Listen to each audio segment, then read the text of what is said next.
Hey guys, tonight we begin with something a little darker. A time of plagues, punishments, and pottage. We're diving into what life was really like during the Middle Ages. Forget the castles and chivalry Hollywood sold you. The truth? You probably wouldn't last a single day. So before you get comfortable, take a moment to like the video and subscribe, but only if you genuinely enjoy what I do here. And let me know in the comments where you're tuning in from and what time it is for you. It's always fascinating to see who's joining us from around the world. Now, dim the lights, maybe turn on a fan for that soft background hum, and let's ease into tonight's journey together. Congratulations, you've just woken up in the year 1325. The good news? You're alive. The bad news? So are the fleas. Your bed is a half-rotted straw mattress stuffed with bugs and hay that smells like a barn floor, because it was a barn floor 3 months ago. There's no memory foam, no pillows, and definitely no Egyptian cotton sheets. Just a wool blanket that hasn't been washed since last winter, and now weighs roughly as much as a small cow from the accumulated grime. You blink awake as the church bell clangs in the distance. It's the medieval version of an alarm clock, only louder and somehow even less merciful. Your home is a wooden hut with one room, no windows, and a charming open-concept floor plan where your family, livestock and domestic insects all share the same space. The smell? Oh, it's a fragrant symphony. A subtle blend of stale beer, human sweat, goat, and something you pray isn't mould, but know in your soul probably is. Scented candles haven't been invented, and even if they were, they'd just melt on your dirt floor. You try to stretch, but immediately regret it, because the air is freezing and your joints ache. You're 22 years old, which in medieval terms is roughly middle-aged. Your spine creaks like an old wooden door, and your knees sound like a bag of rocks being shaken by a confused peasant. Getting out of bed is a gamble. The floor is either wet from last night's rain, which leaks through the thatched roof, or crusty from something your neighbour's chicken did. Either way, your bare feet are now part of the ecosystem. Oh, and privacy. What's that? Your entire family, and maybe a random cousin who just never left, are waking up beside you. There's no bedroom, no curtains, no me time. Just communal everything. Welcome to morning in medieval Europe, where you're never truly alone, because parasites, rodents, and 8 other people are always with you. And this is just how your day starts. It only gets worse from here. So, you've managed to crawl out of your medieval haystack of horrors. Congrats. Now nature calls. And it's not calling politely. It's screaming. Here's the part where you start missing the modern bathroom. There's no toilet, no seat, no toilet paper, no flush, not even a mildly resentful plunger in the corner. In the 14th century, relieving yourself is an adventure, a social experiment, and often a small public event. If you're a peasant, your bathroom is likely a wooden bucket behind the house, which is already full because Uncle Wulfstan had a rough night after eating bad turnips. The smell is biblical. You hold your breath, do your business, and then, here's the kicker, toss it into the street. Yes, the street. You're supposed to shout something like "Gardez-loo" before dumping it out the window. That's Old French for "watch out below," although frankly no one ever moves fast enough. Streets in medieval towns are open sewers, a charming river of human waste, animal droppings, and mystery liquids you'd rather not examine. If you're lucky enough to live in a town with public latrines, congratulations. You get to sit shoulder to shoulder with strangers in an outhouse where privacy is a myth and ventilation is a cruel joke. You might make small talk, but try not to breathe too deeply. Toilet paper? Never heard of it. Most people wipe with straw, leaves, rags, moss, or, if they're feeling especially indulgent, a scrap of wool. Sometimes, nothing at all. Which might explain why handshakes weren't popular yet. And if you're in a castle, surely it's better, right? Well, sort of. You might have a garderobe, a hole in the wall that drops your waist directly into the moat. Great idea. Except that your enemies know this, and yes, attackers sometimes climbed in through the waist chute, Talk about entering through the back door. So whether you're a farmer or a baron, medieval toileting is a humiliation ritual. It's cold, it's public, it's dangerous, and it's never not disgusting. One slip on a wet stone path, and you're face first in humanity's leftovers, and you still haven't brushed your teeth. But we'll get to that next. You survived the toilet. You deserve a reward, right? Maybe a nice breakfast? Something warm, delicious, comforting? Sorry, this is medieval Europe. Nothing is comforting here. Breakfast, if you can call it that, is a grim affair. There are no eggs Benedict, no coffee machines sputtering awake, and certainly no avocado toast.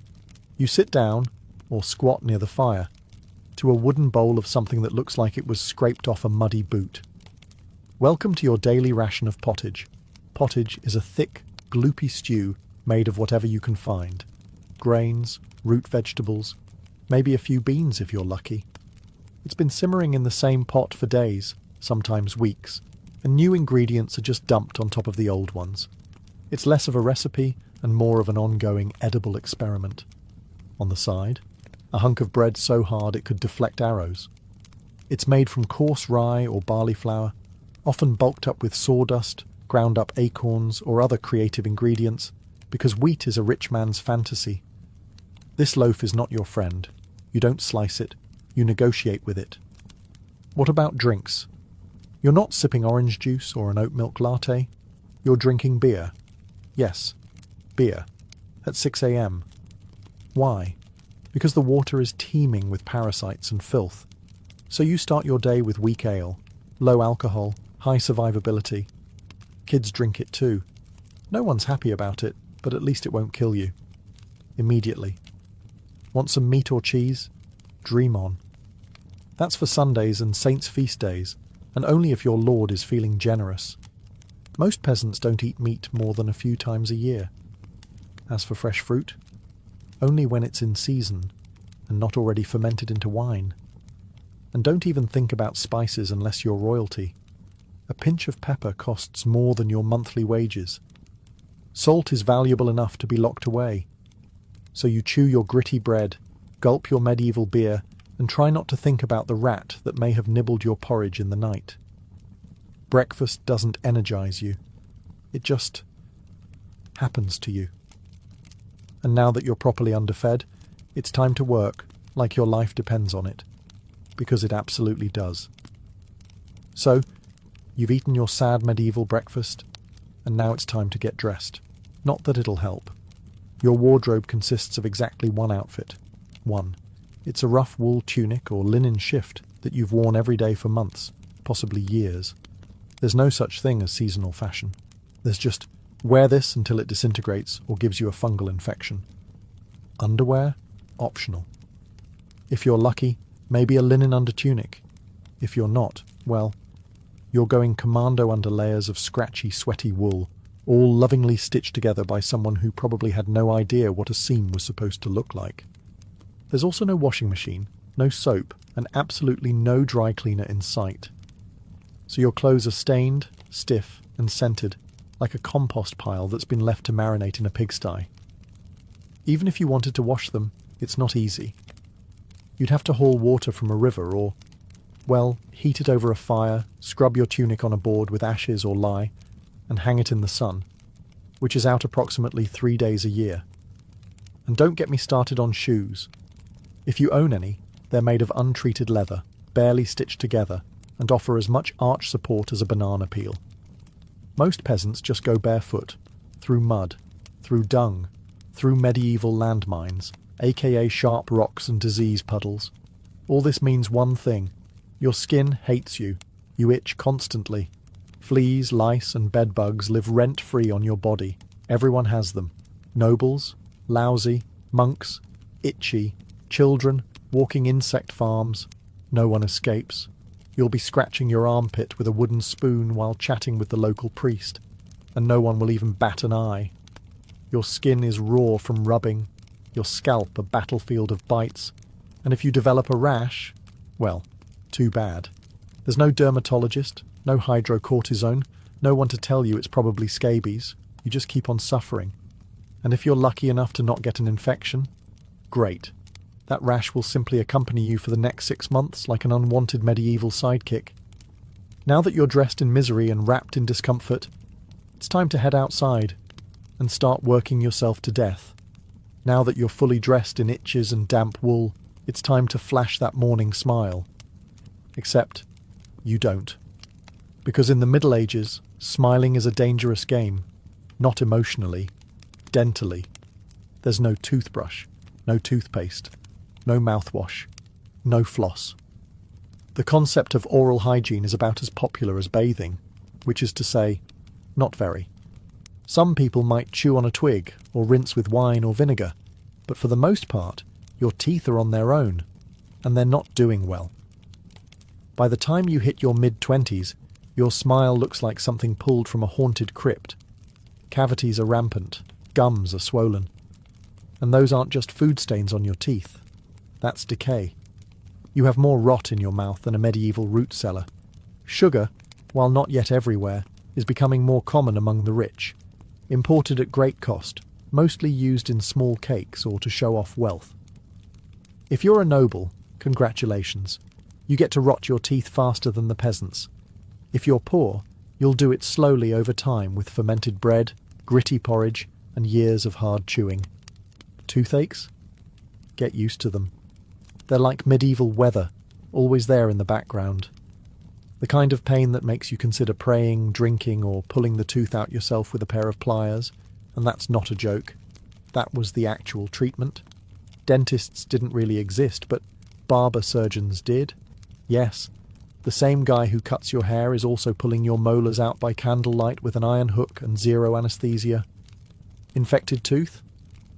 Hope you like fevers, because without antibiotics, it can easily turn into sepsis and kill you. From a toothache. That's right.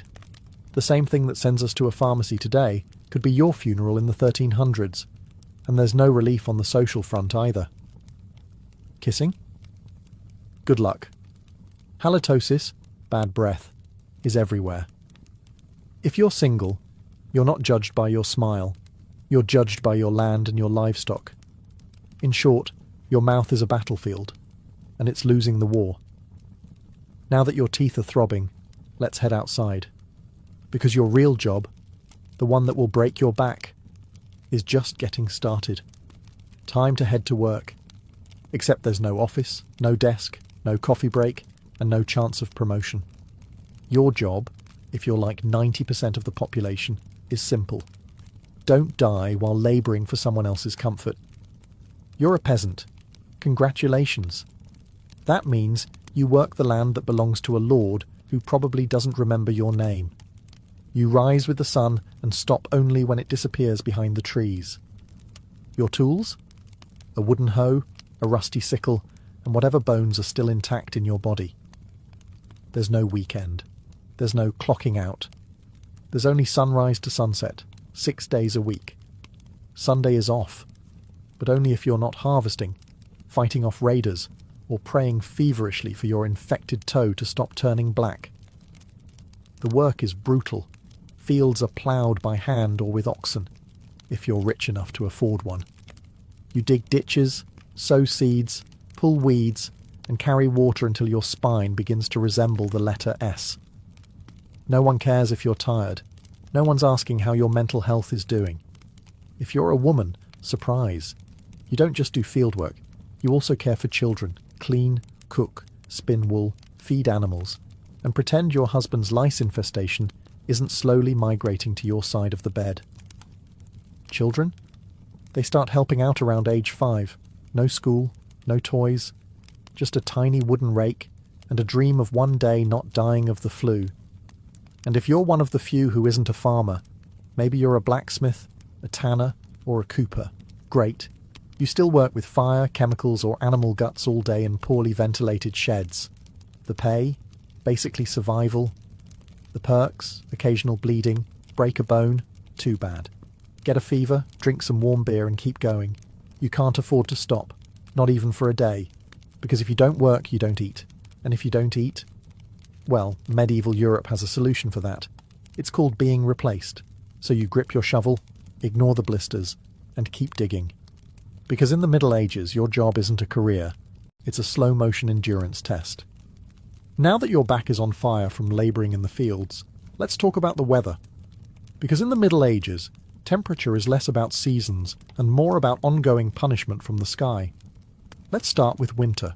There's no insulation, no central heating, and no weatherproofing. Just wooden walls with gaps you could throw a chicken through. Your windows? Covered with cloth, not glass. The fire in the hearth? Nice in theory, but you don't have enough firewood to keep it going because wood is expensive, and gathering it from the forest is sometimes illegal. Yes, you can be executed for picking up the wrong stick from the wrong forest. You bundle up in your one damp wool tunic, huddle near the dying embers, and still wake up with your nose frozen. Your feet, permanently cold, often damp. Your fingers, so stiff they feel like tiny medieval popsicles. Frostbite isn't diagnosed, it's just called bad luck. Now fast forward to summer. Sounds better, right? Wrong. In summer, your home turns into a clay oven. There's no fan, no cross breeze, and absolutely no deodorant. You sweat through your layers, but you can't remove them, because showing too much skin is scandalous. And also invites sunburn, insect bites, and social judgment. The flies are out in full force, attracted to your unwashed body, and the smell of last week's goat stew that's still fermenting in the corner. Mosquitoes buzz by your ear while you sleep, assuming you can sleep through the sound of your neighbours yelling and babies crying. In the fields, the sun bakes you. No sunblock, no hat, unless you've fashioned one out of straw like a desperate scarecrow. And the worst part, you still have to work. Heatstroke is just called taking a bad turn, so you're either shivering in your own hovel, wondering if your toes will make it to spring, or you're sweating through your only pair of socks while your thighs chafe into oblivion. And the one thing that never changes, no matter the season, your clothes still itch, your food is still terrible, and your next job, still waiting. Welcome to climate control, medieval style. There is none. Feeling thirsty? Need to freshen up? Want to splash a little water on your face to wake up from this damp fever dream of a life? Too bad. In medieval times, water isn't your friend. It's trying to murder you quietly. Let's start with drinking. The nearby stream looks fresh, bubbling and clear, like something out of a fantasy movie. But spoiler alert, it's not. Upstream, someone just dumped a chamber pot into it. And if not that, then a dead pig is probably decomposing in it. Parasites, bacteria, and the entire microbial army of medieval Europe are waiting in every sip. That's why people drank beer. Yes, beer, even children. But before you imagine medieval kids doing keg stands, understand that it was small beer, weak in alcohol, strong in survival. Brewing boiled the water, so it was safer than whatever flowed through the town ditch. Wine was another option. If you were rich enough to afford it, and unconcerned with functioning properly before noon. What about bathing? Surely water was used for cleaning. In theory, yes. In practice, absolutely not. See, back then, people believed bathing actually opened your pores and let the disease in. That's right. Washing yourself was considered medically risky. You were cleaner, apparently, if you never removed the protective layer of filth caked onto your skin. Communal bathhouses did exist, but they quickly gained reputations as places for gossip, scandal, and sometimes full-on medieval extracurriculars. So naturally, the church got involved and shut many down. Even if you did want to bathe, it was a full production. You'd need to fetch water from the well, boil it over a fire, fill a wooden tub that leaked, and then pray no one else in the house used it before you. Or worse, after. And rainwater? Collected in open barrels where birds poop, insects breed and moss thrives. Sounds refreshing, doesn't it? So whether it's going in your mouth, on your body, or onto your crops, water in the Middle Ages is less of a life source and more of a gamble. One wrong gulp, and you're spending your final days sweating in a straw bed, clutching your stomach, and contemplating all your life choices. Next time you sip tap water, raise a glass for our ancestors. They didn't have the luxury of hydration without hazard, so you drank the water, or maybe you didn't.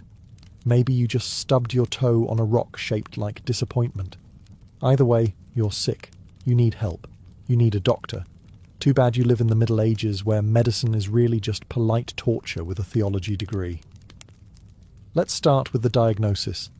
Everything wrong with you, whether it's a cough, rash, broken bone, or the creeping plague, is caused by your humours being out of balance. The 4 humours were blood, phlegm, yellow bile, and black bile. According to medieval science, your health depends on keeping them balanced, like some sort of internal soup. Got a fever? Too much blood. The answer? Bloodletting. That's right. Let's drain your life force into a bowl using a dull blade or a hungry leech. And yes, barbers were often the ones doing it. Imagine getting a haircut and a hemoglobin extraction in one sitting. 2 for 1, baby. Feeling sad or anxious? That's clearly an excess of black bile. The cure? Laxatives. Maybe a warm herbal purge. Or just prayers and a cold compress while everyone avoids eye contact with you and starts carving your coffin. Now, if you break a bone or get a nasty wound, you're in real trouble. There's no anesthesia, unless you count passing out from pain. Surgery is done with knives that haven't been cleaned since the Crusades. Tools are heated over fire not for sterilization, but because they just look scarier that way. Antibiotics? Centuries away. Germ theory? Not invented yet. They think disease comes from bad air or God being annoyed with your moral failings. Got a stomachache? Must have been your sinful thoughts. Hope you like confessing while vomiting. If your condition gets worse, you'll be treated with more leeches, possibly some crushed beetles, and a priest at your bedside giving last rites just in case. At this point, they're preparing for the cure known as death, and if by some miracle you recover, everyone just assumes God took pity on you. The doctor takes full credit and the leech gets promoted. So yes, in the Middle Ages, medicine is less about healing and more about surviving the cure. After a long day of labour, lice, and leeches, it's finally time to eat. You shuffle back to your hovel, stomach growling, ready for the one joy left in life, a warm meal. Bad news. Your meal is probably trying to kill you. Let's begin with the basics. Food preservation doesn't really exist. There's no fridge, no freezer, just salt, smoke, or the hope that winter air keeps things fresh. Your meat, if you're lucky enough to have any, has been hanging for days, covered in flies, marinated in questionable brine, and possibly shared with a rat or 2. Bread is the cornerstone of the medieval diet, but even that isn't safe. In bad harvest years, desperate peasants bulk it up with bark, sawdust, or even clay to make it stretch. And if it's rye season, there's a bonus. Ergot, a fungus that causes convulsions, hallucinations, and sometimes death. It's like eating bread laced with LSD and tetanus. Vegetables? Only if they're in season. And you know what's always in season? Turnips. So, many. Turnips. Boiled, mashed, or floating in pottage, which, if you remember from Chapter 3, is basically a hot swamp of mystery ingredients that's been simmering since your great-grandfather's funeral. Fruit might be available in the fall, but it rots quickly, and sugar is rare, expensive, and hoarded by the rich to show off their blackened teeth. Dairy is another gamble. Fresh milk spoils in hours. Butter and cheese fare better, but they're loaded with bacteria. People eat them anyway because, frankly, it's either that or chew your boot leather. And let's talk about seasoning. Spices like pepper, cinnamon or nutmeg? Worth more than gold. For the average peasant, flavour comes from onions, salt, if you're lucky, and pain. Most meals taste like wet burlap sprinkled with sadness. But food isn't just a health hazard. It's a political one. Game animals belong to the Lord, not you. Caught poaching a rabbit? You could be fined, imprisoned, or even executed. That's right, your dinner could get you hanged. So as you sit down to eat your grey stew by flickering firelight, remember, every bite is a risk. But you eat anyway, because in the Middle Ages, food doesn't nourish, it tests you. It's evening now. You've worked, suffered, and barely digested your suspicious stew. You might think the day is winding down, but don't get too relaxed, because God is watching. So is the priest. And so is your neighbour Agnes, who will absolutely rat you out if you miss Mass. In medieval Europe, religion isn't just part of life, it is life. The church controls your calendar, your laws, your education, if you can read, your birth, marriage, death, and everything in between. Think of it as your spiritual landlord. And you're always behind on rent. Every day is structured around prayer bells. The town church bell rings in the morning, noon, and night. Not because people need reminders, but because missing prayer is a sin. Forget to bow? Sin. Eat meat on a Friday? Sin. Think about your neighbour's wife in that one dream? Double sin. And yes, hell is very real. Vividly real. Priests describe it in glorious detail. Rivers of fire, lakes of boiling blood, demons with pitchforks and eternal wailing. If the plague doesn't scare you, eternal damnation definitely will. You can't read the Bible yourself because it's written in Latin, a language reserved for monks, clergy, and that one noble kid who's too good for dirt. You rely on the church to interpret everything for you. That means if the priest says your crop failure is because you didn't pray hard enough, well, time to kneel harder. Tithes, a tenth of everything you own, are mandatory. If you grow wheat, you give wheat. If you raise chickens, you give eggs. If you have nothing, congratulations. You're spiritually bankrupt and financially doomed. Holidays? They're holy days, dozens of them. And while they offer breaks from labour, they're not for fun. They're for attending Mass, fasting, confessing sins, and reminding yourself that joy is a dangerous indulgence. Questioning the church is dangerous. Heretics are burned. Witches are drowned. Blasphemers are flogged. And skeptics are quickly reformed. So you go through the motions. You chant. You bow. You pray that your soul, after enduring this dirt-covered life, might finally land in paradise, assuming the priest likes you. Because in the Middle Ages, God may be merciful. But the church? Not so much. If you thought being a medieval peasant was rough, try doing it as a woman. All the filth, famine, and fear, plus childbirth, subservience, and social invisibility. In the Middle Ages, being a woman is like being on hard mode, with no health potions and no restart button. From birth, a girl's life path is pretty much locked in.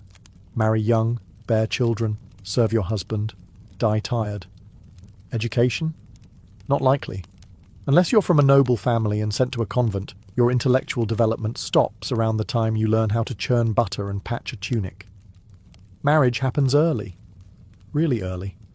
It's not weird to be betrothed at 12 and pregnant by 14. It's not about love. It's about land, livestock, and alliances. Your opinion? Not required. Once married, you're basically your husband's property. Your job is to produce heirs, feed everyone, keep the house running, and not complain. Because complaining might get you branded a nag, or worse, a witch. That label comes with a complimentary drowning or burning, depending on local fashion. Childbirth is a death lottery. There's no prenatal care, no sterile tools, no anaesthesia. Midwives do their best, but even minor complications can mean death for the mother, the child, or both. Some women survive 10 pregnancies. Many don't survive 2, but don't worry. Once the baby is out, your work increases. Now you have a screaming infant in a lice-ridden hut, and you're expected to nurse, cook, clean, and still help in the fields. You don't get a break. You are the break. For everyone else. If you're unmarried, you're suspicious. If you're widowed, vulnerable. If you're outspoken, dangerous.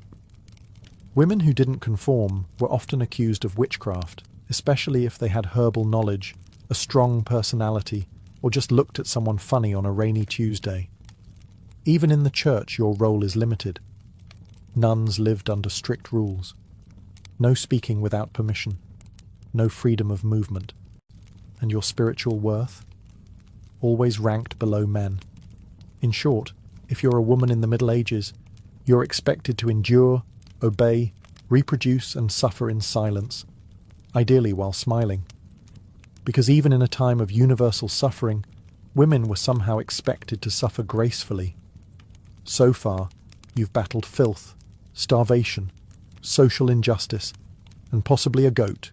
But just when you think your day can't get any worse, here comes violence, loud, bloody, and often completely acceptable by medieval standards.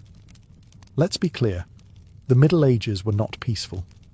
The idea of law and order mostly meant hope the local lord isn't in a bad mood.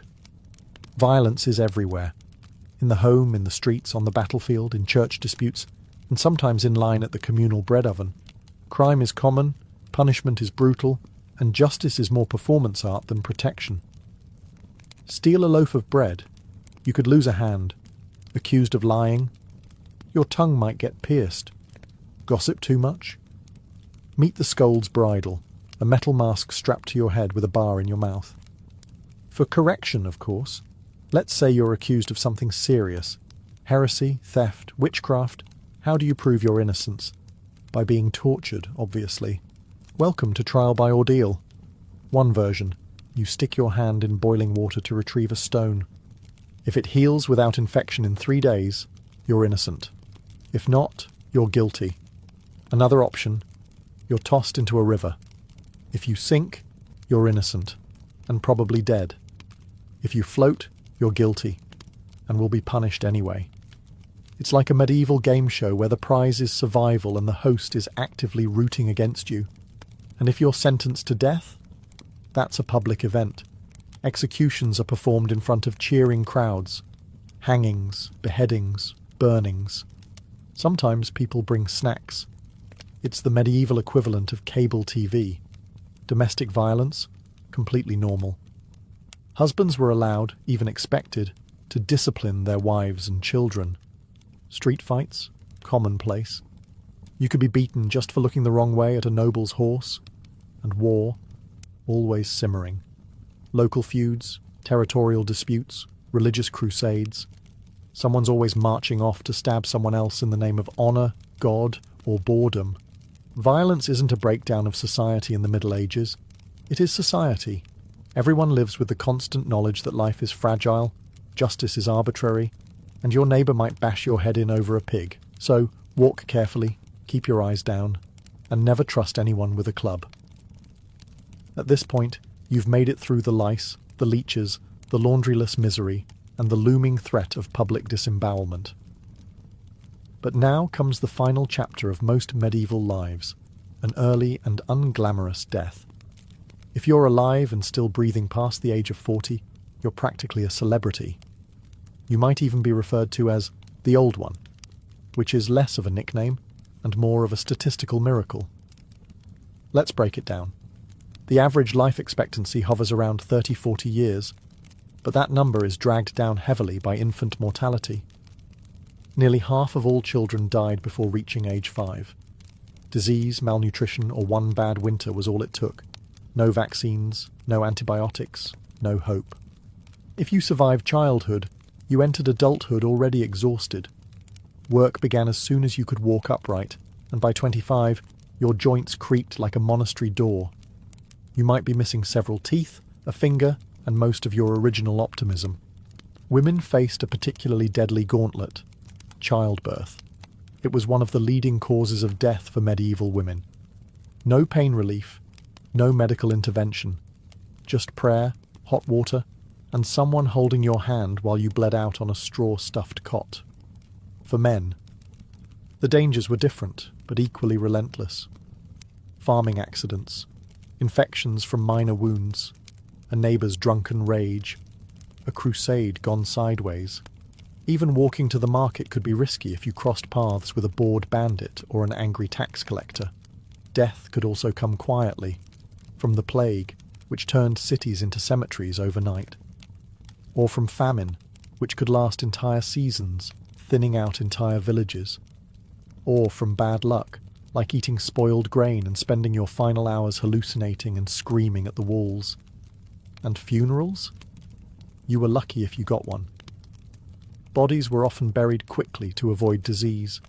No embalming, no polished coffins, just a hole, a few murmured prayers, and a shallow mound of earth, if there was enough space left in the churchyard. So yes, in medieval times, life was brutal, short, and constantly under siege by death in all its casual forms. You didn't retire, you just stopped showing up. And speaking of exits, let's move on to your final chapter. The medieval dream dies. So, how's your day been? You've woken up in filth, relieved yourself into a bucket, brushed your teeth with wishful thinking, nearly passed out from hunger, worked until your spine cried for mercy, scratched your way through itchy wool, prayed to not get plague, and barely dodged a public execution for owning a squirrel. Welcome to a single day in medieval Europe. Still dreaming of becoming a knight? Think again. That romanticized version of the Middle Ages, gallant swordsmen, noble ladies in towers, heroic battles and feasts in candle-lit great halls. It's a myth polished by fairy tales and fantasy books. In truth, the medieval world was gritty, cruel, and deeply unfair. Hierarchy was everything. If you were born poor, you stayed poor. If you were born rich, congratulations. You had a better chance of surviving, but you were still one bad soup away from dysentery and a hasty burial. Even the nobles weren't immune to misery.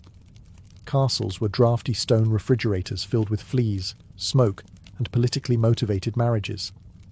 Sure, you had a fur cloak and a goblet of wine, but also a 50% chance of dying in a skirmish or from an infected splinter. Not exactly luxury. The simpler times weren't simple. They were relentless. Everything took longer. Everything hurt more.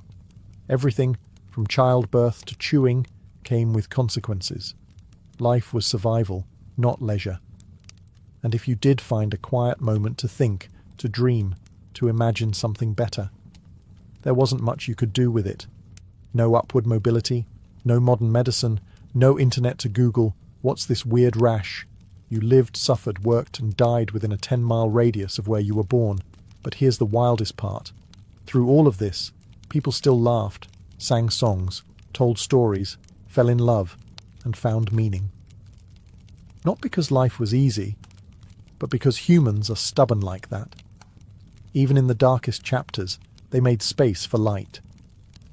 So tonight, when you slip into your clean bed with indoor plumbing, antibiotics, and central heating, maybe say a quiet thank you to the modern world, and to your ancestors who fought rats, famine, and feudalism, so you wouldn't have to.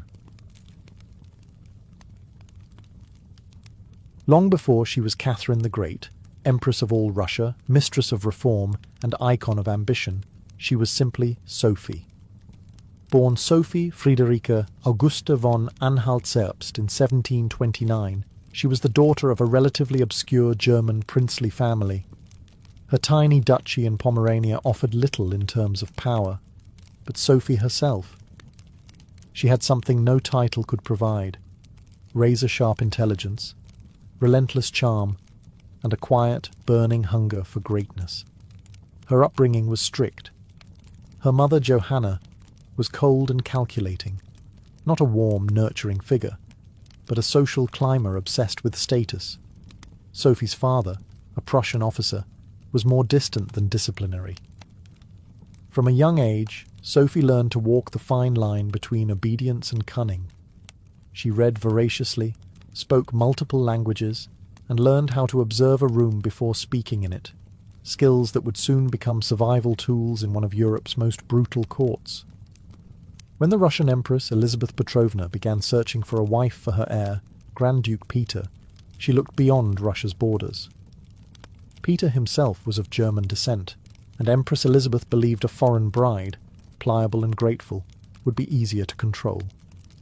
Sophie fit the bill perfectly.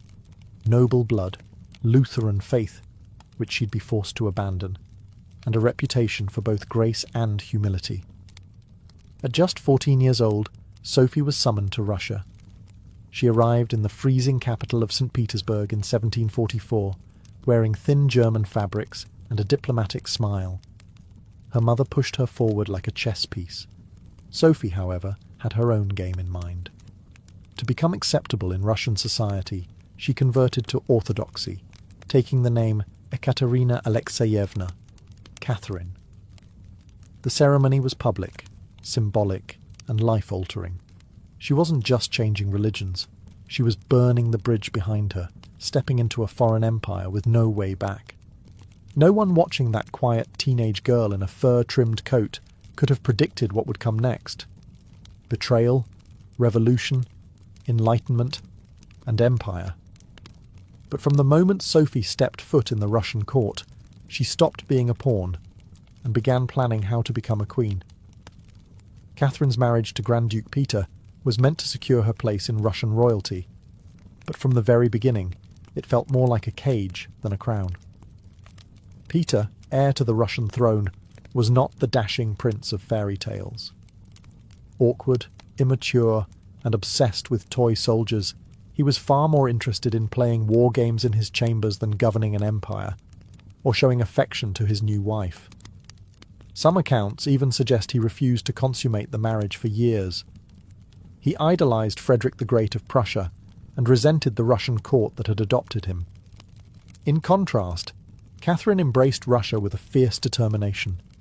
She learned the language, studied its history, and memorized Orthodox rituals. She wanted to belong. Peter wanted to escape. This mismatch wasn't just emotional, it was political. The Russian court was a viper's nest of gossip, paranoia, and brutal power games. Empress Elizabeth still ruled with absolute authority, but her health was in decline. Everyone knew a transition was coming, and everyone had an agenda. Catherine was watched constantly. Her letters were read, her friendships monitored, and her every move scrutinized. She couldn't trust her husband, her mother, who was still whispering in her ear on behalf of foreign interests, or even her servants. In this world, alliances could turn into accusations overnight. But Catherine was no fool. She learned to play the court's games quietly, cultivating allies in the shadows. She charmed military officers, made friends with scholars, and developed a reputation for dignity and restraint, a stark contrast to her husband's childish tantrums and open contempt for Russian traditions. Behind closed doors, Catherine began reading Enlightenment thinkers like Voltaire and Montesquieu. While others saw her as a young consort, she was building a vision, not just for herself, but for Russia, a nation of strength, education, and reason. But there was one problem. The longer Peter lived, the longer Catherine remained in limbo, a powerless wife to a man unfit to rule. So she waited, observed, and planned. She knew the Russian throne wouldn't be inherited. It would have to be taken. In 1762, after nearly 2 decades of waiting, watching, and quietly manoeuvring, Catherine saw her moment and seized it with breathtaking precision. Empress Elizabeth had died, and Peter, now Peter III, was finally Tsar. But his reign began unravelling almost immediately.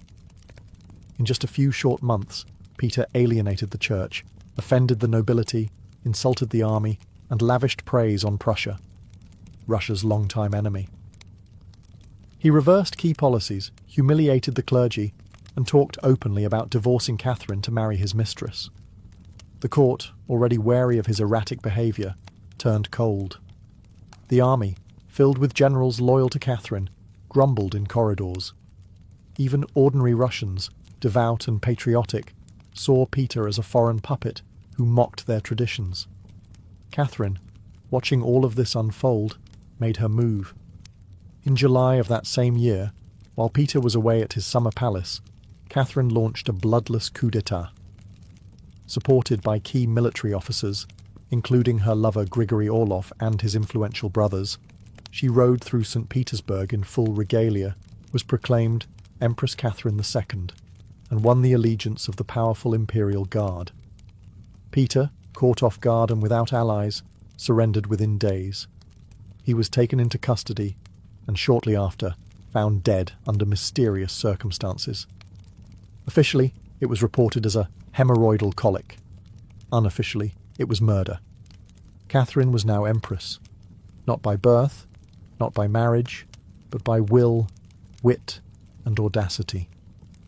It was unprecedented. A foreign-born woman with no legitimate claim had taken the Russian throne without a single battle. But her real challenge was just beginning.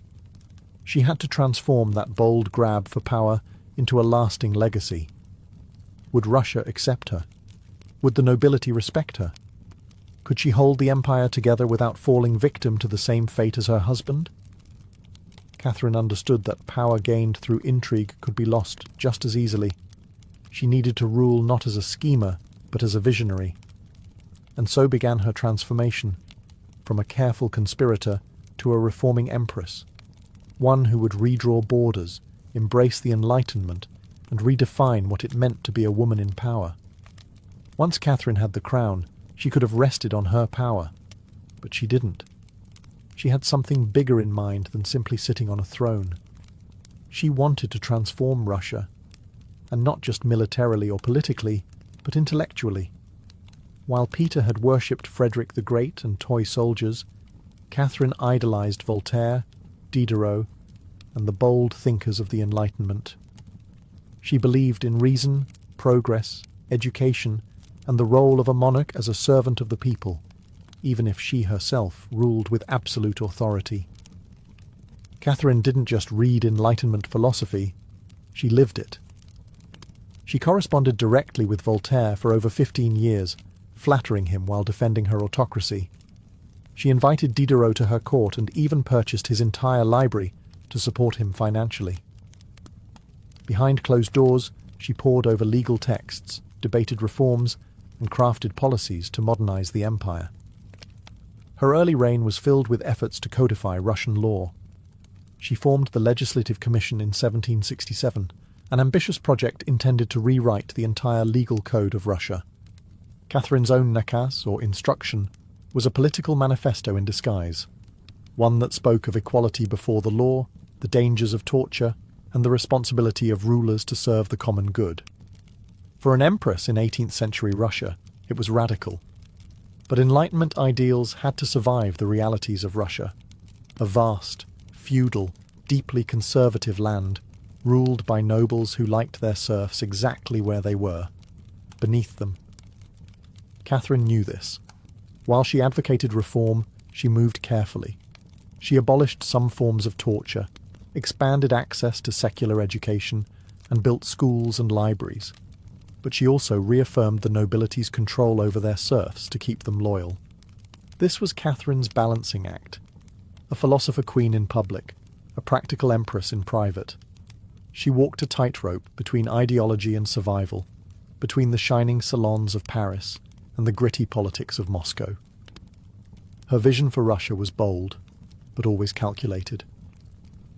In many ways, Catherine wasn't trying to make Russia European.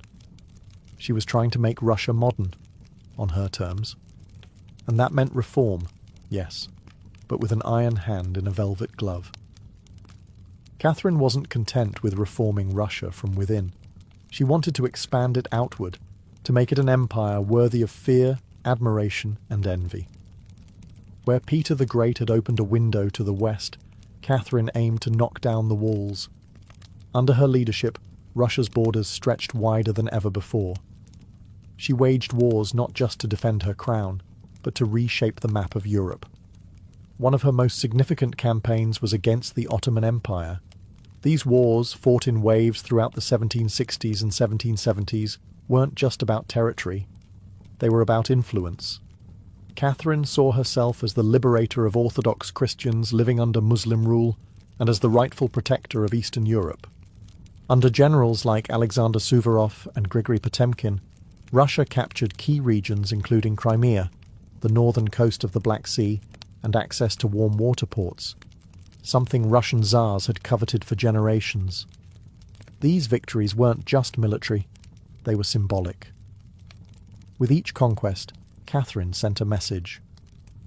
Russia was no longer the distant, backward cousin of Europe. It was a continental force. She also turned her gaze westward. In a series of deals and diplomatic maneuvers, Catherine participated in the partitions of Poland, carving up the struggling Polish-Lithuanian Commonwealth along with Austria and Prussia.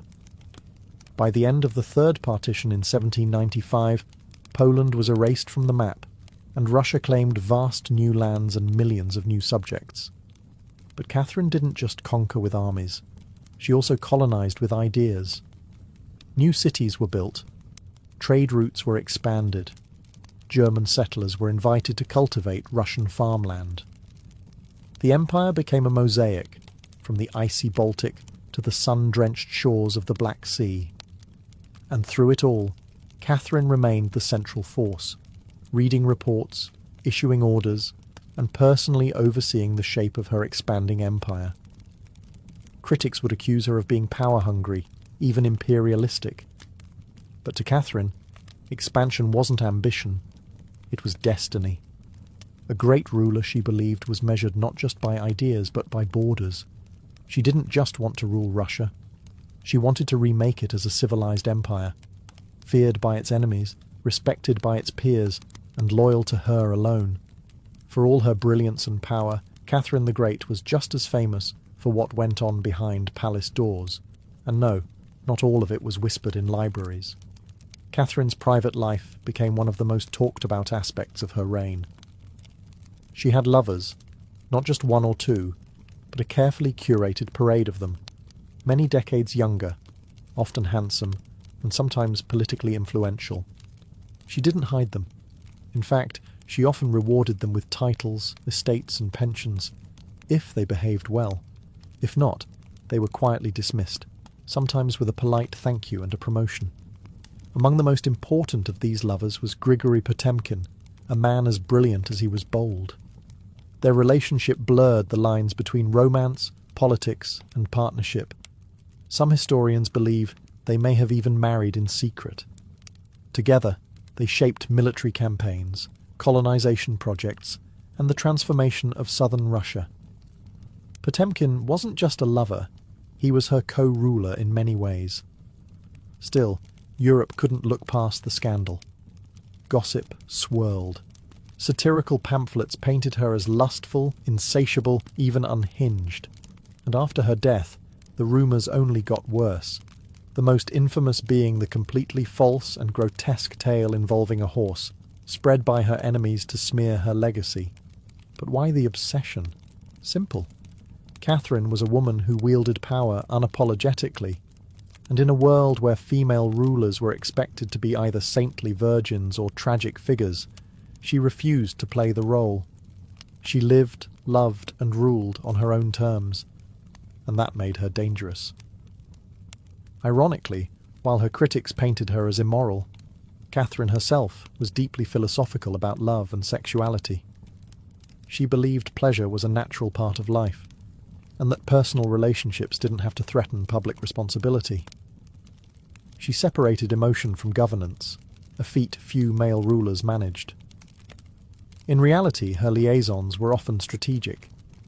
She surrounded herself with men who were loyal, capable, and politically useful, and when they ceased to be, she let them go, usually with a smile and a generous retirement. Catherine's love life didn't weaken her rule. It was part of her strategy, a blend of passion and power that made her unforgettable, envied and feared. For all her charisma and control, Catherine's reign was not without peril, and in 1773 that peril came in the form of a bearded Cossack named Yemelyan Pugachev. He was no ordinary rebel. Pugachev claimed to be none other than Peter III, Catherine's dead husband. According to him, he had survived the coup and now returned to reclaim the throne from the German usurper. It was absurd. Peter was long gone. But to Russia's oppressed and exhausted lower classes, the claim didn't need to be true. It just needed to offer hope. Pugachev promised liberation, an end to serfdom, lower taxes, and land for the common people. His words lit a fire across the Volga River region, especially among Cossacks, peasants, and old believers. In a time when the gap between nobles and serfs had widened brutally, his promises sounded like salvation. The Pugachev rebellion became the largest peasant uprising in Russian history. Towns were taken, fortresses fell, Nobles were slaughtered. For a terrifying moment, it seemed as if the empire itself might fracture. Catherine was shaken.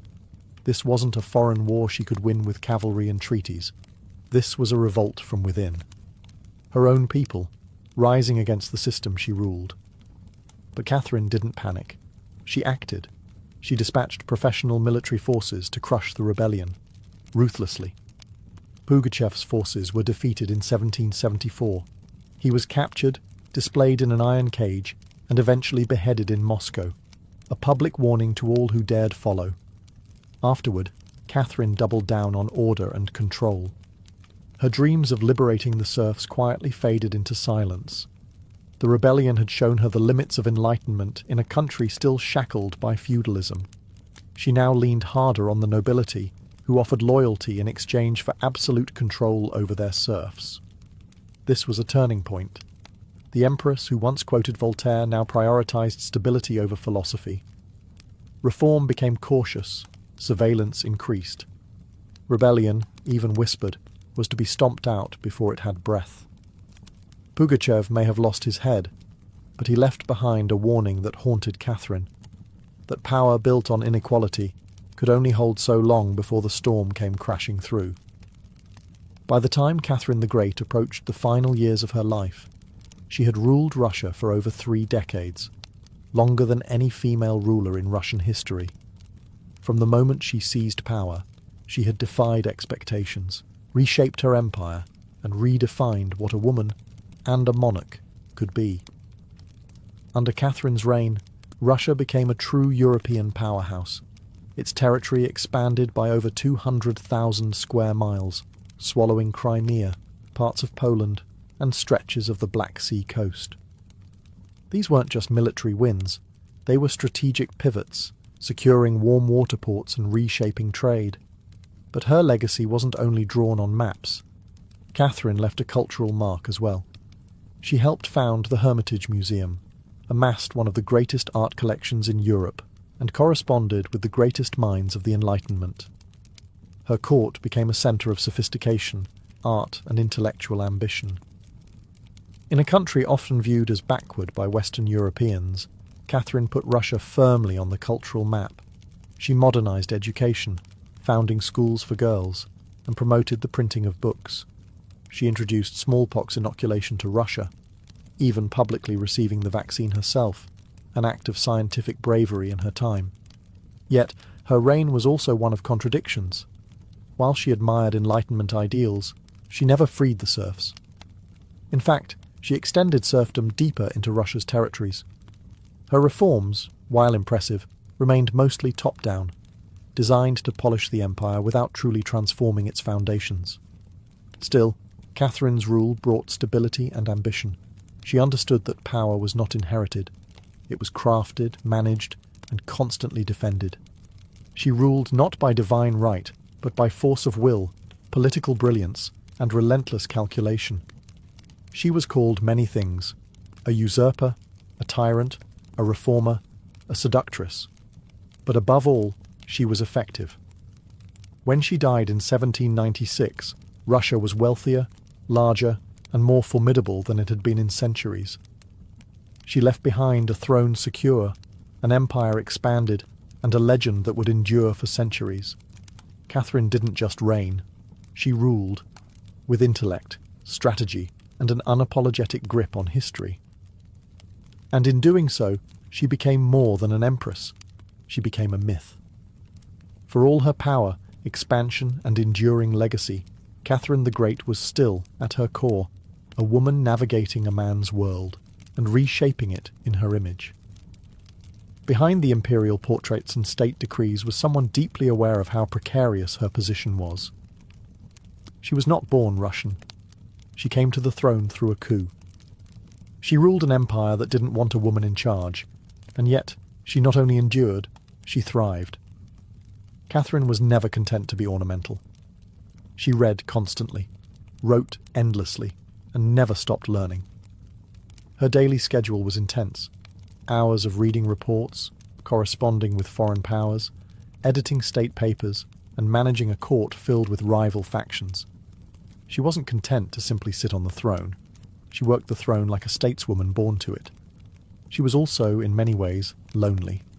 She surrounded herself with courtiers, lovers, and artists, yet wrote in her memoirs of how few people she could truly trust. Her son Paul, whom she distrusted and kept away from state matters, grew into a man she feared would undo all her progress. Her greatest emotional partnership, with Grigory Potemkin, faded into deep friendship, but his death in 1791 left a wound that never truly healed. Catherine crafted her image carefully. She understood the power of narrative, and wielded it better than most monarchs of her age. She posed as Mother of Russia, enlightened monarch, warrior empress, and lover of the arts. But beneath those roles was a woman who had endured rejection, betrayal, scandal, and rebellion, and kept going. When she died in 1796, she left behind an empire transformed, but also questions. Could she have done more to end serfdom? Were her Enlightenment ideals compromised by politics? Was she more reformer or ruler? History remembers her by the title she never gave herself, the Great. It wasn't because she was flawless, or kind, or just. It was because she took power and wielded it on her own terms, in a time and place where women weren't supposed to have any. She didn't just wear the crown, she rewrote what it meant to deserve one. In the humid depths of the Chiapas jungle in southern Mexico, the ruins of Palenque whisper stories from the ancient Maya world. Towering temples rise above the canopy, their limestone faces eroded by time, but still brimming with secrets. And in 1994, one of those secrets revealed itself. A team of Mexican archaeologists, led by Fanny Lopez Jimenez, was surveying Temple Threed, a relatively modest pyramid, next to the more famous Temple of the Inscriptions, the burial site of the mighty king Pakal the Great. Temple Threed wasn't expected to hold much, until they noticed something odd, a sealed, hidden chamber beneath the structure. No looters had touched it. It was pristine. When the archaeologists broke through and lowered themselves inside, they found a stone sarcophagus resting in silence. The air was heavy with the weight of centuries. As they opened the lid, red dust rose like smoke. Brilliant, shocking red. The interior was covered in powdered cinnabar, a toxic mercury sulfide used ceremonially by the Maya. And lying within that crimson cloud was the skeleton of a woman. She had been buried with care and reverence. Her bones were fragile but intact, her skull still wearing a jade mask, and her body surrounded by funerary offerings. Necklaces, diadems, ear spools, all crafted from jade and shell. Everything about the burial screamed royalty.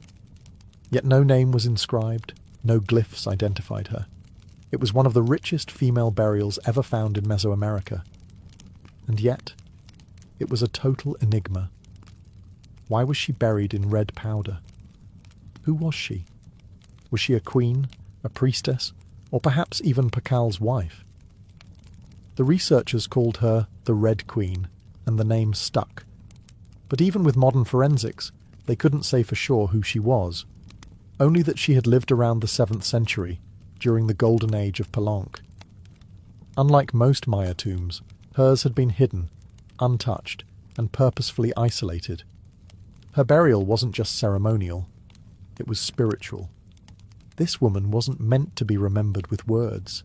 She was meant to be remembered through ritual, through colour, and through the mystery she left behind.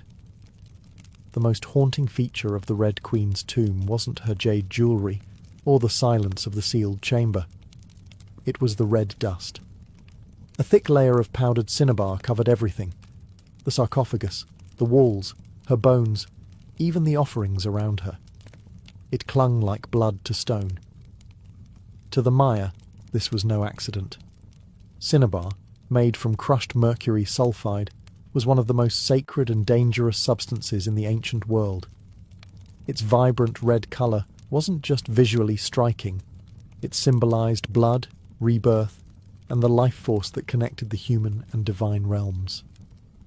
Red was sacred.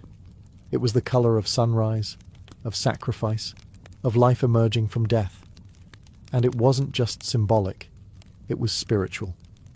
Covering the dead in cinnabar was a ritual meant to transform the body, preserving it not for eternity, but for transition. In Maya belief, death wasn't the end. It was a passage, a crossing into another cosmic layer. And so the Red Queen, whoever she was being prepared not just for burial, but for deification. But there's another layer to this. Cinnabar is toxic. Repeated exposure can lead to mercury poisoning, tremors, hallucinations, even death. The Maya likely didn't understand the chemistry, but they felt its potency. It was volatile, powerful, dangerous. To bathe a corpse in it was to declare this person was no ordinary mortal. In Palenque, very few were buried with cinnabar. Pakal the Great, the mighty king whose pyramid dominates the site, was one. His body, like hers, was also saturated in the red powder. That detail alone drew speculation. Was the Red Queen his wife? His mother? Or someone of equal divine status? Her skull had been placed on a layer of jaguar skin, another sacred symbol. Around her, bone needles, obsidian blades, and miniature jade figurines hinted at rituals performed either during her life or in her honor at death. Every part of her burial told a story without words, a story of power cloaked in secrecy, a woman prepared to cross into the underworld, not in silence, but in ceremony, drenched in the colour of sacrifice. Surrounding the Red Queen's crimson-drenched remains was a world of silence, broken only by the gleam of jade, shell, and obsidian. These were not mere ornaments. They were offerings, each one carefully chosen to accompany her on the journey to the Maya afterlife, the Xibalba. At her sides were jade necklaces, heavy and cold, their polished surfaces still radiant after 300 years underground. Jade was not just beautiful, it was sacred. The Maya considered it a symbol of eternal life. It represented the green of maize, the vitality of the jungle, and the breath of the gods. Only the elite were buried with jade. For the Red Queen, it covered her chest, wrists, and ears, a clear sign that in life she wielded influence, perhaps even divine favour. One of the most haunting objects was the jade funerary mask, placed delicately over her face. Unlike the golden death masks of Egypt, this one was subtle, constructed from dozens of tiny mosaic tiles, arranged to mimic the contours of her skull. The mask served a ritual function, to protect the soul, to preserve identity, and to present her as divine in the eyes of the gods. Scattered near her bones were bone needles, obsidian blades, and shell artifacts. These could have been tools of ritual or symbols of her status, as priestess, healer, or royal matriarch. One bone pin was engraved, faint but purposeful, a small echo of her voice lost to time. At her feet and along the edges of the tomb were ceramic vessels, still sealed, likely once filled with offerings, food, drink, or incense to sustain her spirit beyond death. The Maya believed the afterlife was a journey, dangerous, layered, filled with challenges. These items weren't luxuries, they were necessities. To modernize, the tomb feels intimate, not overloaded, but intentional. There was no gold, no chariots, no pomp, just items chosen with spiritual weight. It was a map for the soul. Through these treasures, we glimpse how the Maya understood death, not as finality, but as a transition of power. The Red Queen wasn't buried to be forgotten. She was being prepared to ascend. For all the grandeur of her tomb, the Red Queen left behind one haunting void. No name. No inscriptions adorned her sarcophagus. No glyphs on the walls identified her. She was clearly someone powerful. But who? From the moment her tomb was opened, scholars began trying to connect the dots. The most compelling theory? That the Red Queen was Tsakbu Ajau, the wife of Kinich Janab Pakal, known today as Pakal the Great, the most famous ruler of Palenque. Tsakbu Ajau was more than just Pakal's consort. She was born into nobility and married into Palank's royal dynasty at a young age. She bore at least 3 sons, all of whom held high status, and she played a key ceremonial role during her husband's reign. If anyone could be buried with such honour, it was her. Supporting this theory was the tomb's location, just a few feet away from Pakal's own grand burial in Temple of the Inscriptions. The proximity suggests a deliberate pairing, husband and wife, rulers even in death. And then there's the cinnabar. Only 2 burials in Palank were found with such intense cinnabar coverage, Pakal and the Red Queen. It's unlikely this was coincidence. But here's where the mystery deepens. DNA tests were conducted on both sets of remains in hopes of confirming the connection. But the results? Inconclusive. The woman's bones showed no direct maternal link to Pakal, but that didn't rule out a spousal relationship. After all, marriage does not require shared blood. Some have argued she could have been Sakkuk, Pakal's powerful mother, who ruled Palank before he came of age. Others suggest she may have been a high priestess, or a sister, or a royal ancestor whose name has simply been lost to history's erosion. Still, the evidence points most strongly to Tsakbu Ajau, a queen by title, a mother of kings, and a spiritual counterpart to Pakal. The lack of a name may not be an oversight. It may have been intentional.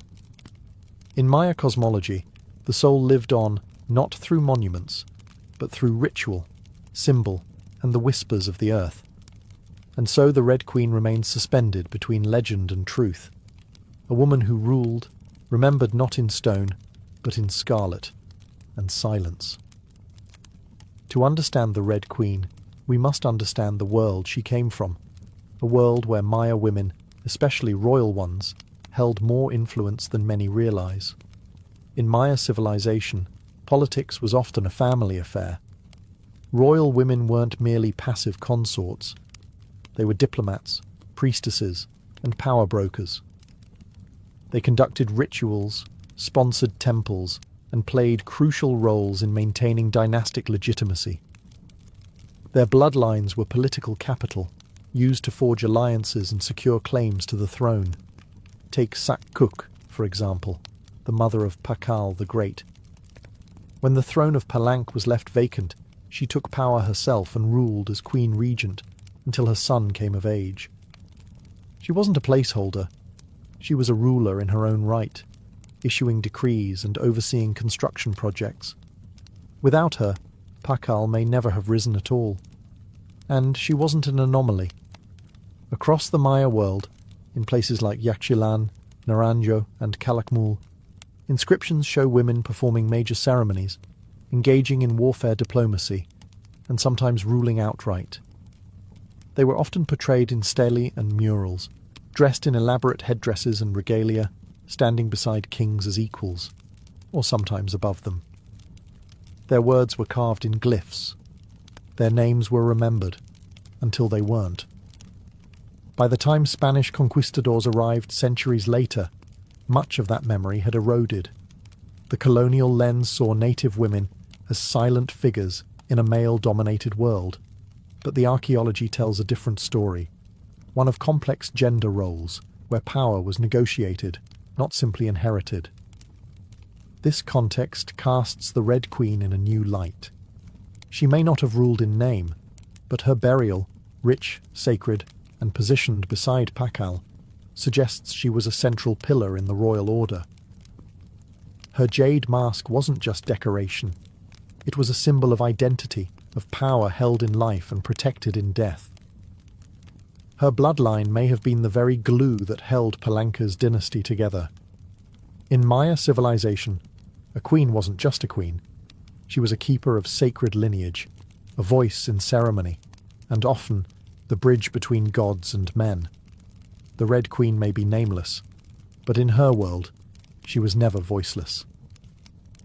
The Red Queen wasn't just buried with treasures. She was buried in architecture rich with purpose, layered with Maya cosmology, ritual symbolism, and intentional design. Her tomb wasn't merely a grave, it was a gateway to eternity. Her body was discovered inside Temple Third, one of the smaller pyramids within the heart of Palenque, yet its proximity to Temple of the Inscriptions, the resting place of Pakal the Great, is telling. These temples weren't built randomly. Their positioning was sacred, guided by astrology, myth, and dynastic legacy. Temple the Tharthid rises modestly compared to its grand neighbour, but it hides something even more intimate. A sealed crypt, untouched by looters, perfectly preserved. It was constructed deep within the temple's core, accessible only by a steep, narrow staircase. The descent into her tomb feels almost symbolic, a ritual journey downward, into the underworld. The chamber itself is stark, made of cut stone, sealed tightly for over 1,300 years. No glyphs or murals cover the walls, no ornate carvings tell her story. But perhaps that silence is intentional. This was a space not for the living to interpret, but for the dead to transform. At the centre, her sarcophagus sits like an altar. Crafted from limestone, it echoes the grand stone coffin of Pakal next door. While Pakal's lid is famously engraved with scenes of cosmic rebirth, the Red Queen's tomb is more subdued. The focus is inward, on the body, on the cinnabar, on the ritual of death itself, and yet there are subtle architectural cues that hint at meaning. The tomb is aligned east to west, a symbolic path mirroring the sun's journey from life to death. The chamber is small, but powerful. It feels deliberate, personal, a sacred enclosure for someone revered. Maya temples were cosmological tools, bridges between the heavens, the earth, and the underworld. To be buried in one was to be elevated beyond the human realm. The Red Queen's eternal home wasn't an afterthought. It was a carefully constructed shrine, a place where death became transformation. Her bones rest in stone, her essence in cinnabar, and her legacy in the architecture itself. A temple that speaks without words, telling us she mattered. To the ancient Maya, death wasn't the end. It was a threshold, a sacred passage into the underworld, known as Xibalba. And for someone like the Red Queen, this crossing was not only spiritual, it was political, cosmological, and deeply ritualized. Burial rituals were carefully choreographed events, rooted in myth and meant to guide the soul through the treacherous layers of the underworld. Maya texts and iconography tell us that Xibalba was no peaceful afterlife. It was a maze of darkness, rivers of blood, trials, and gods of death.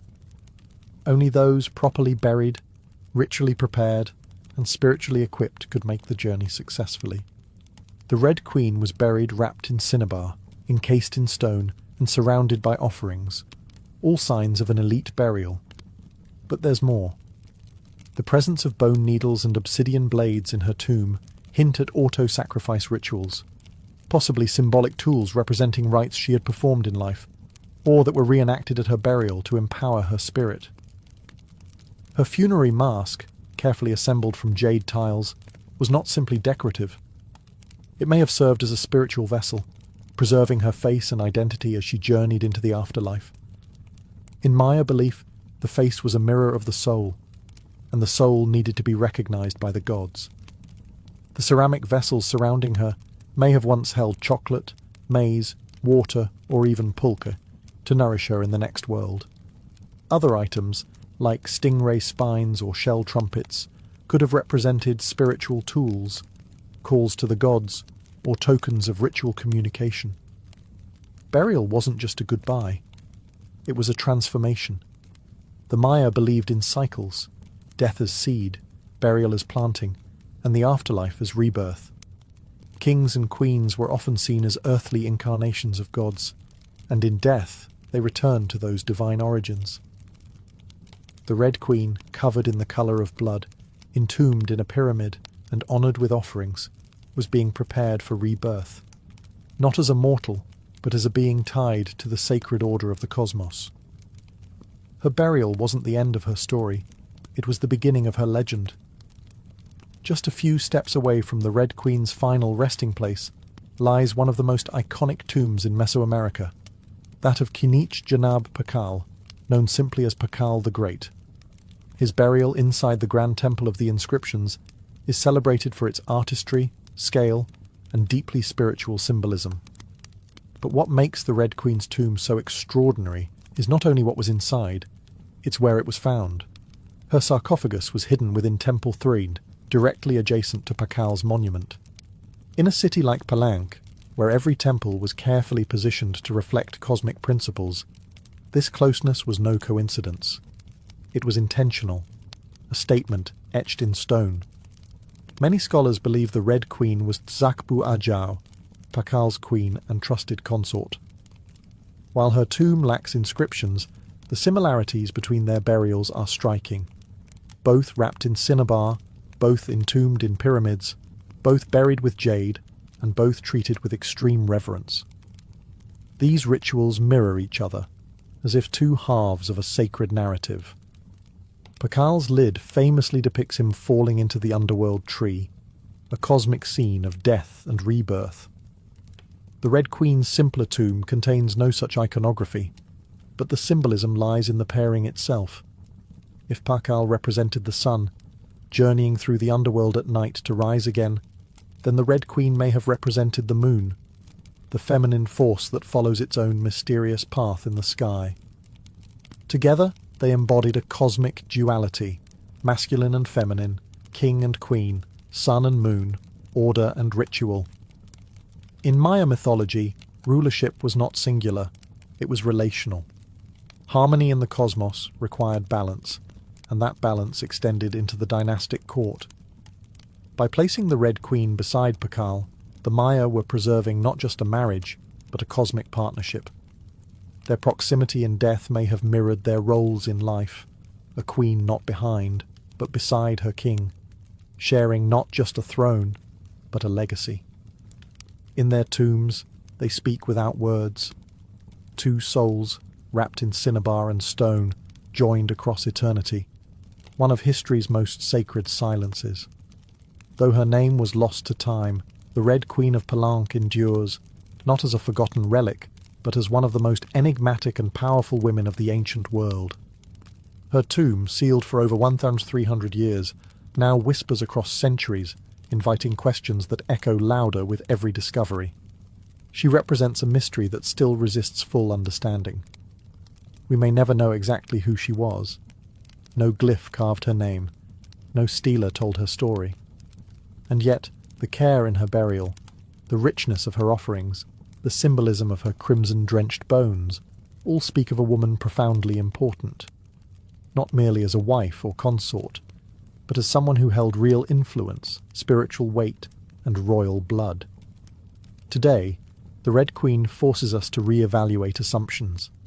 She's a reminder that in the ancient Maya world, women were not silent. They led rituals, governed cities, and shaped dynasties. While kings like Pakal have long taken the spotlight, the Red Queen's re-emergence reminds us that power did not belong to men alone.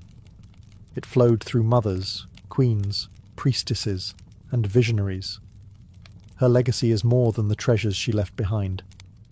It's the conversation she started among archaeologists, historians, artists, and storytellers. Every jade bead, every layer of cinnabar, every architectural choice in Temple Thethid tells us something deliberate. This woman mattered, and perhaps that's the most extraordinary part of her story. Not what we know, but what we still don't. The Red Queen teaches us that history isn't just a collection of facts, it's a living puzzle, a shared human longing to connect with the past. In that sense, her legacy is still unfolding. She lies wrapped in red, the colour of life and sacrifice, of blood and rebirth. Her face, once hidden behind a jade mask, now stares back at us through science, art, and wonder. She remains nameless, but not voiceless, mysterious, but not forgotten. The Red Queen may have ruled a kingdom in life, but in death, she rules something greater, our imagination. Her tomb was sealed in stone. Her story was written in silence. And still, somehow, she speaks. Frida Kahlo was born on July 6, 1907, in the vibrant district of Coyoacán, then a village on the outskirts of Mexico City. Her childhood home, the Casa Azul, the Blue House, was filled with colour, contradiction, and quiet strength. It would later become a sanctuary, a battleground, and a museum to one of the most iconic artists of the 20th century. Frida was the third of 4 daughters born to Guillermo Kahlo, a German-Hungarian photographer, and Matilde Calderón, a devout Catholic of indigenous and Spanish descent. Her parents were opposites: Guillermo, reserved and intellectual; Matilde, religious and emotionally distant. Frida would inherit her father's introspection and artistic eye, but also her mother's fierce resilience. As a child, Frida was imaginative, outspoken, and bold. She read voraciously and asked questions most adults didn't want to answer. But at the age of 6, she contracted polio, which left her right leg thinner and weaker than the other. A physical difference she tried to mask with long skirts, but never allowed to limit her spirit. The illness left her bedridden for months and isolated from other children. During this time, she grew close to her father, who encouraged her to exercise, ride bicycles, and stay mentally sharp. Unlike most girls of her time, Frida didn't aspire to become a wife or a homemaker. Her goal? To become a doctor. She enrolled in the prestigious National Preparatory School in Mexico City at age 15, one of only a handful of girls accepted. There, she stood out not just for her intelligence, but for her rebellious wit, radical thinking, and unique sense of style. She joined a group of young intellectuals known as the Cachuchas, who debated philosophy, literature, and politics. Frida was drawn to revolution, to ideas that challenged tradition. But even in those early years, before the bus crash that would define her body, and before the fame that would define her legacy, Frida Kahlo was already painting herself into the world, with sharp edges, unapologetic ideas, and an identity too big to fit inside anyone else's expectations. She wasn't just growing up in Coyoacán, she was preparing to remake herself entirely.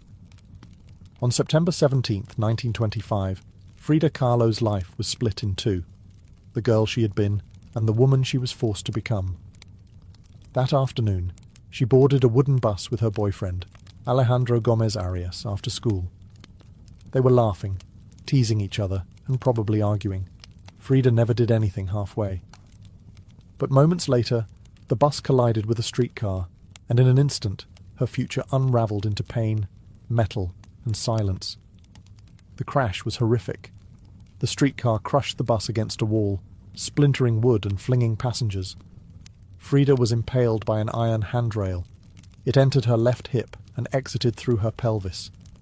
Her spinal column fractured in 3 places. Her right leg shattered, her foot dislocated. Her collarbone and ribs broke. Her shoulder was dislocated. Her abdomen was pierced. She was just 18 years old.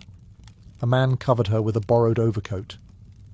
Someone else noticed her body was sparkling, not from blood, but from the gold powder she had been carrying in a pouch.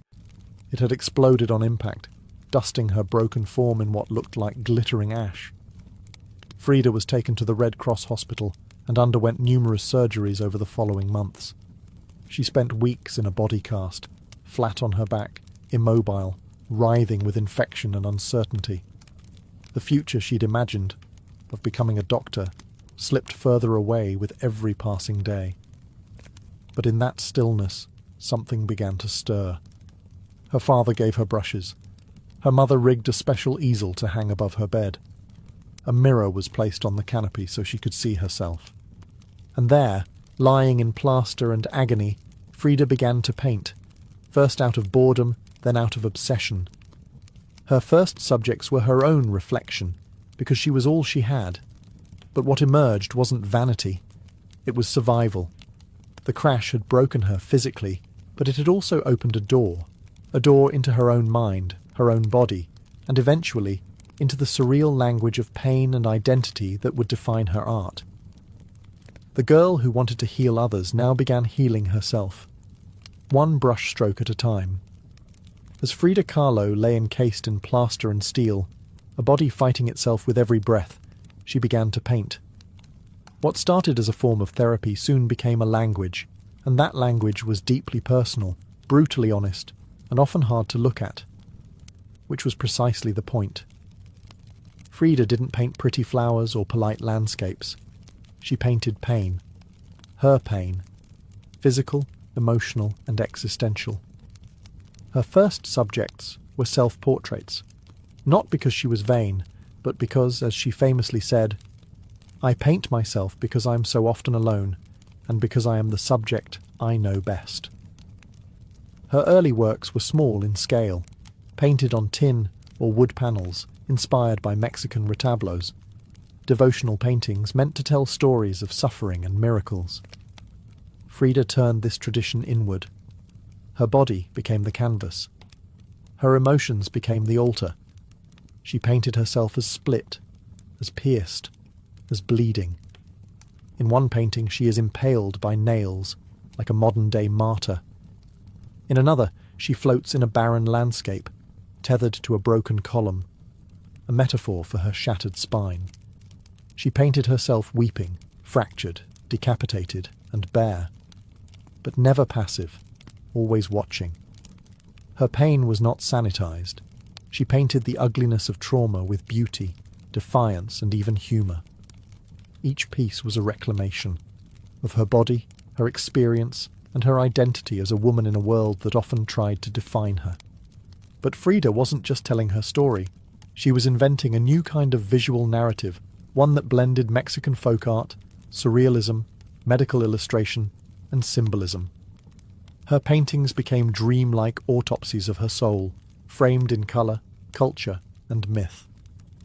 By the time she recovered enough to walk again, albeit painfully, Frida was no longer the girl who had wanted to be a doctor. She was an artist, and her art was unlike anything anyone had seen. She had taken the worst thing that had ever happened to her and turned it into a source of creation. Frida Kahlo didn't just paint her pain. She made the world look at it, and in doing so, she turned suffering into a sacred act of self-expression. In 1928, still recovering, still painting, and just 21 years old, Frida Kahlo met the man who would become the most profound and turbulent relationship of her life, Diego Rivera. He was 20 years her senior, already Mexico's most famous painter. Massive in both stature and presence, Rivera was a giant of Mexican muralism, known for his sweeping, politically charged frescoes that told the story of the Mexican people. Frida had seen his work before. She admired it. But now she wanted his opinion of her work. She brought her paintings to him at the Ministry of Education, interrupting his scaffolded work to ask bluntly, "Do I have talent?" Diego took one look and said yes, and not just out of kindness. He recognized in her something rare, an unfiltered voice, raw and unpretentious, full of rage, irony, pain, and beauty. They began a relationship that was as consuming as it was creative. Frida once said, "I suffered 2 accidents in my life. One in which a streetcar knocked me down. The other was Diego." They married in 1929, an odd pairing to outsiders. Diego, massive, unfaithful, politically famous. Frida, sharp-tongued, fiercely independent, already walking with a cane. Her parents called it a marriage between an elephant and a dove. Their bond was passionate, but chaotic. Diego supported her art and encouraged her growth as a painter, but he was also endlessly unfaithful, even with Frida's own sister, Cristina. Frida was devastated, and in return, she took lovers of her own, both men and women, including rumoured affairs with Leon Trotsky and painter Georgia O'Keeffe. They divorced in 1939, then remarried a year later with different terms. This time, Frida would keep her autonomy, her home, her money, her name. Their second marriage was less about traditional love and more about creative partnership and mutual understanding. Despite the betrayals and the heartbreak, Diego remained a constant force in Frida's life. He challenged her, he wounded her, but he also believed in her, as an artist, as a revolutionary, and as a woman who could redefine what painting could be. Together, they were not peaceful, but they were legendary. In the 1930s, Frida Kahlo followed Diego Rivera on a journey north to San Francisco, Detroit, and New York, as he completed high-profile mural commissions. These years abroad brought her face-to-face with American industrialism, wealth, and the contradictions of capitalism, and they left her with deep political discomfort. Frida was a proud Mexican nationalist, a committed communist, and an admirer of indigenous traditions. The opulence she witnessed in the United States, especially while the Great Depression ravaged much of the country, only deepened her sense of disillusionment. In letters home, she mocked the culture's materialism and obsession with appearances. She missed the grit, colour, and contradiction of Mexico. While Diego painted enormous murals on factory walls, Frida began to paint smaller, quieter revolutions, deeply personal works on tin and canvas. Her style solidified, sharp, surreal, emotional, and intimate. It was during this time that she produced some of her most iconic self-portraits. Frida didn't just paint herself for vanity. She painted herself to survive. Her identity became her landscape. With her body constantly in pain, from her accident, multiple surgeries, and a failed pregnancy in Detroit, she turned inward. Her portraits showed her bleeding, fragmented, exposed. Yet her face was always calm, always direct, unapologetic.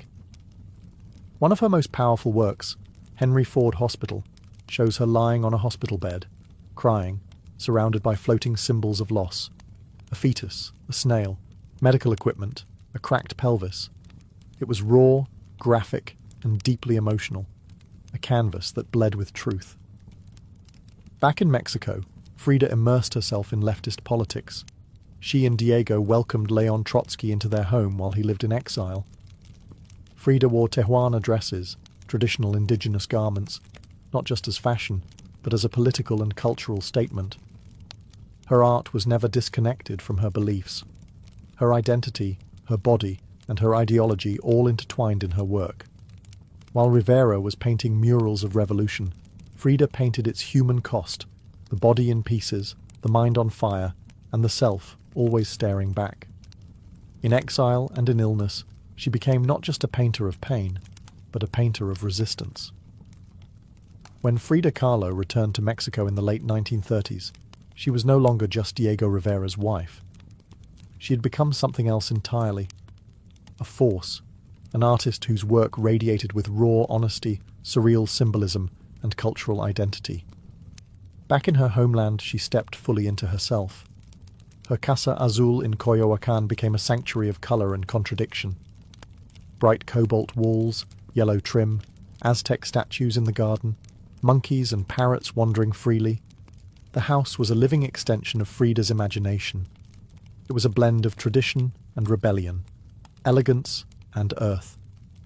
Here, she surrounded herself with pre-Columbian artifacts, ex-votos, folk art, and revolutionary books. She wore bold Tehuana dresses, wove flowers into her hair, and painted amid the scent of copal incense and the sounds of mariachi on the street outside. This period marked an explosion of creativity. Her paintings became more intricate, more symbolic, and more political. Works like The Two Fridas revealed a divided self, one in European dress with a bleeding heart, the other in indigenous clothing, strong and composed. It was Frida's visual autobiography, a portrait of love, loss, and heritage. In 1939, she exhibited her work in Paris, where artists like Picasso, Breton, and Kandinsky praised her fiercely original style. But even among the surrealists, Frida stood apart. When André Breton tried to label her as one of their own, she pushed back. "They thought I was a surrealist," she said, "but I wasn't. I never painted dreams. I painted my own reality." She painted Mexico, not the romantic postcard version, but the living, breathing country she adored. Her work pulsed with symbolism, skeletons, hummingbirds, hearts, thorns, corn, and blood. She honored the indigenous roots of her homeland while unmasking the violence of its past and present. But even as her artistic voice grew stronger, her health continued to decline. Multiple surgeries, infections, and chronic pain became daily realities. Still, she painted through it, propped up in bed, torso bound in corsets, fingers clenched around the brush. Frida had returned to Mexico not to rest, but to reclaim her power, through paint, through politics, and through her fearless embrace of the self. As the 1940s wore on, Frida Kahlo's body continued to betray her. Her spine was deteriorating. Her right leg was constantly infected. She underwent more than 30 surgeries in her lifetime, often in grueling succession. At times, she was bedridden for months, encased in body casts or immobilized by traction devices that stretched her bones apart. But still, she painted. Each canvas during these years became both a release and an act of resistance. Her works grew darker, more defiant. She painted with a clarity sharpened by pain, refusing to hide behind metaphor. In The Broken Column, she presents herself split down the middle, her body pierced with nails, a cracked ionic column replacing her spine. Yet her face is stoic, her gaze unflinching. Pain for Frida was no longer just a subject. It was her companion, her antagonist, her muse. Her political voice also grew louder. She joined the Mexican Communist Party, marched in demonstrations, wrote fiery letters, and called out imperialism and injustice. When her health no longer allowed her to walk, she appeared at protests in a wheelchair, defiantly holding signs and shouting slogans. In 1953, Frida was given her first solo exhibition in Mexico, a long overdue celebration of her art. But her health was so fragile, doctors told her she couldn't attend. So she did what only Frida would do. She arrived by ambulance, carried in on a stretcher, and placed in the center of the gallery on her hospital bed. Dressed in traditional finery, surrounded by her own work, she greeted guests with tequila, laughter, and that fire still burning in her eyes. Her final paintings were both childlike and harrowing. In Marxism Will Give Health to the Sick, she painted herself wearing a steel corset, cradled by the hands of Marx, casting away symbols of oppression. Her last known work was a still life of sliced watermelons, one piece bearing the words, "Viva la vida," long live life. Even in the face of death, she remained defiant, joyful, and political. Frida Kahlo's last portraits weren't just self-portraits. They were acts of revolution, painted in pain, but always signed with life. On July 13, 1954, at the age of 47, Frida Kahlo died in the same place she had been born, La Casa Azul in Coyoacán. The official cause was listed as a pulmonary embolism, but those closest to her whispered of something deeper. She had been ill, yes, but also exhausted. By pain, by surgeries, by the long war with her own body. Just days before, she had attended a political protest against the CIA-led coup in Guatemala. Weak and wheelchair-bound, she insisted on going, her clenched fist raised in the air. Revolution remained her final heartbeat.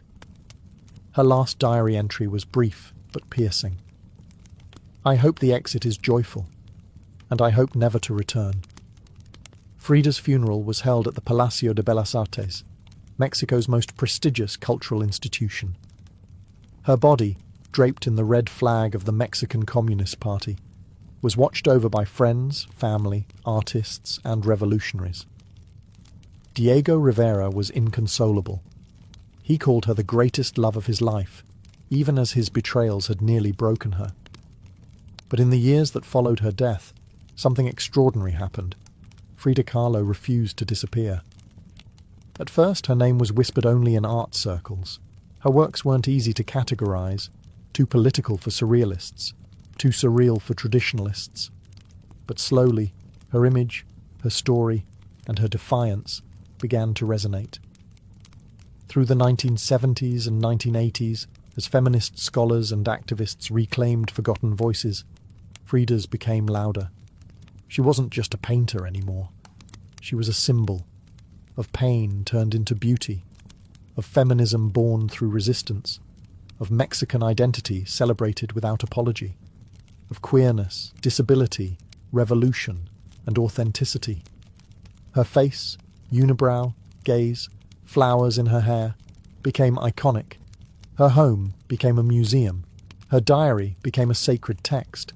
And her paintings now hang in the world's greatest museums. Frida Kahlo had lived much of her life in Diego's shadow. But in death, she stepped forward. She didn't just leave behind paintings.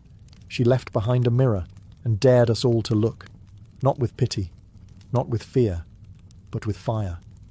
Today, Frida Kahlo's face is everywhere. Printed on t-shirts, painted on murals, turned into dolls, memes, posters, and icons. Her signature unibrow, her flower-crowned hair, her direct gaze, all instantly recognizable. But what makes her legacy powerful isn't just that people know her face, it's that they recognize the truth behind it. Frida didn't try to be flawless. She didn't fit into boxes. She wasn't conventional, and she didn't care to be. In a world that demands perfection, she gave us realness. Raw, messy, vibrant, angry, joyful, contradictory realness. She celebrated what made her different: her disability, her queerness, her politics, her culture, and turned it into art that transcended borders and decades. She's become more than an artist. She's a global symbol of defiance, feminism, cultural pride, and creative resistance. For queer communities, she's a fearless bisexual icon who lived openly and unapologetically in a time that demanded silence. For women, she's a reminder that power doesn't require permission. For disabled artists, she's proof that pain can fuel the brush, not stop it. And for Mexico, she's a daughter reclaimed, fierce, folkloric, and forever part of the national soul. Her paintings, once dismissed as too strange or too personal, are now among the most revered in the world.